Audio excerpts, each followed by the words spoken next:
ఢిల్లీలో కూడా చెప్తోంది 2014-19 టైంలో కూడా మోడీని కాస్త పించింగ్ చేసేవాడు Chandrababu Naidu.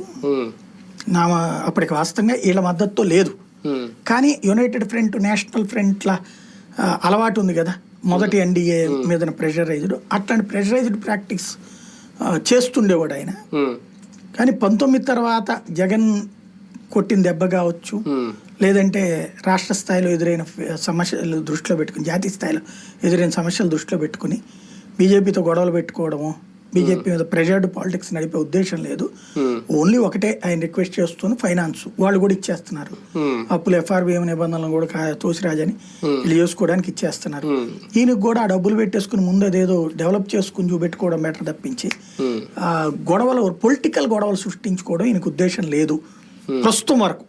Still no, future ఎట్టుంటుందో తెలియదు. ఈ ఎలక్షన్స్లో కనుక బీజేపీ దెబ్బతింటుంది అనుకోండి, వెంటనే వీళ్ళ టీం ఉంటుంది, అదేమంటారు మనం మామూలుగా కార్మిక సంఘము, లేకపోతే విద్యార్థి సంఘం, యోజన విభాగం ఇట్లా ఉంటాయి కదా అనుబంధ సంఘాలు.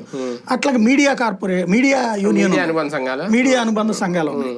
వాళ్ళ పత్రికలు, వాళ్ళ టీవీలు. వాస్తవంగా చెప్పాలంటే తెలుగుదేశం పార్టీ మీడియా సెల్ అని పెట్టుకోవాలి. అంటే మీడియా సెల్ అంటే మామూలుగా అధికార ప్రతినిధులు అవుతారు. తెలుగుదేశం పార్టీ మీడియా కార్యకర్తలు వాళ్ళు వాళ్ళ యాంకర్లు, వాళ్ళ యాజమాన్యాలు, వాళ్ళ జర్నలిస్టులు అందరూ కూడా వాళ్ళ కార్యకర్తలు. ఈ కాబట్టి వాళ్ళందరూ ఇప్పుడు ప్రెషర్ చేస్తారు, మీరు వెళ్తా ఉంటే మనకు ఆ మైనస్ ఎంత ఆడుతుందని.